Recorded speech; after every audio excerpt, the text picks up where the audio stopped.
हरियाणा में विधानसभा चुनाव का फल आ चुका है और वहां पे ऐसा देखने को मिला है कि जो सरकारी कर्मचारी और शिक्षक हैं उन्होंने वोट फॉर ओपीएस की मुहिम चलाई और वोट फॉर ओपीएस एक बार फिर से काफी ज्यादा ट्रेंड में रहा। सभी कर्मचारियों ने इसको अपनाया और ऐसे में देखने को मिला है कि वोट फॉर ओपीएस का प्रोग्राम चलाने के बाद सरकारी कर्मचारियों ने, शिक्षकों ने उसी पार्टी को सबसे ज्यादा सपोर्ट किया है जिसने सत्ता पक्ष में आने के बाद ओपीएस बहाली की बात की थी। इसी के साथ हमने बातचीत की उत्तराखंड से जीत मणि जी से। उन्होंने साफ तौर पर ये बात बताई है कि वोट फॉर ओपीएस जैसा प्रोग्राम चलता रहेगा और ये उनका एक हक है पुरानी पेंशन, और वो पुरानी पेंशन को बहाल करवा के ही देंगे चाहे जो कुछ भी करना पड़े। इसी के साथ उन्होंने उत्तराखंड में क्या कुछ चल रहा है इस समय ओपीएस बहाली को लेकर वो सारी चीजें भी बताई हैं। उन्होंने महाराष्ट्र के जो कर्मचारी है आमरण अनशन करे उनके लिए भी बातचीत की है, तो उसके लिए भी उन्होंने बताया कि ये एक लोकतांत्रिक देश है और ऐसे में लोगों को अपनी बातों को रखने का पूरा हक है और कर्मचारी ऐसे ही लड़ते रहे, शिक्षक ऐसे ही लड़ते रहे, एक न एक दिन उन्हें जीत जरूर हासिल होगी।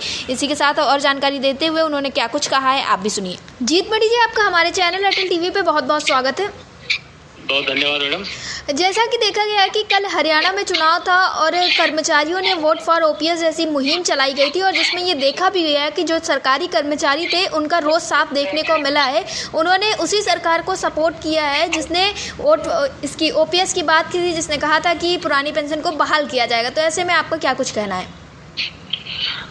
आज के देश में पुरानी पेंशन बहाली राष्ट्रीय आंदोलन के बैनर तले आदरणीय विजय कुमार बंधु जी के नेतृत्व में पिछले 7 सालों से कर्मचारी, अधिकारी, शिक्षक पुरानी पेंशन बहाली के लिए लगातार आंदोलन कर रहा है, संघर्ष कर रहा है। और आज कर्मचारी शिक्षक यह समझ गया कि यदि हम लोग एकजुट नहीं हुए और हमने एकता का परिचय नहीं दिया तो हम अपने अधिकारों की रक्षा नहीं कर सकते, अपने आत्मसम्मान की रक्षा नहीं करते, अपनी सामाजिक सुरक्षा की रक्षा नहीं कर सकते।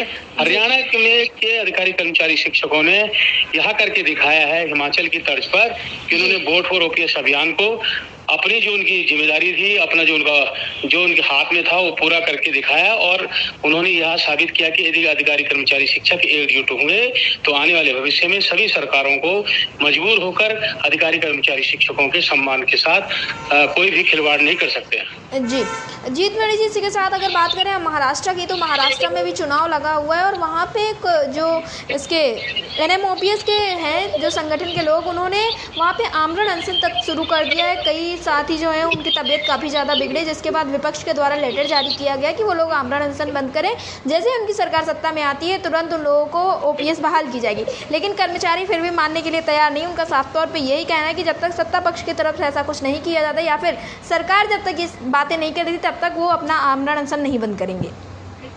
देखिए मैडम, लोकतंत्र में संविधान के अंदर ये व्यवस्था है कि जो हमारे जो तमाम जो लोग हैं, जो आम जनता है, कर्मचारी हैं, शिक्षक हैं, लोकतंत्र और संविधान ने जो हमें हथियार दिए, जो साधन उपलब्ध दिए हैं कि हम धरना, प्रदर्शन, कर्मी अनशन और आमरण अनशन कर सकते हैं। और उसी के तहत सरकारों पर एक दबाव बनाने के लिए दबाव समूह के रूप में, लोकतंत्र के अंदर एक दबाव समूह के रूप में काम करेगा।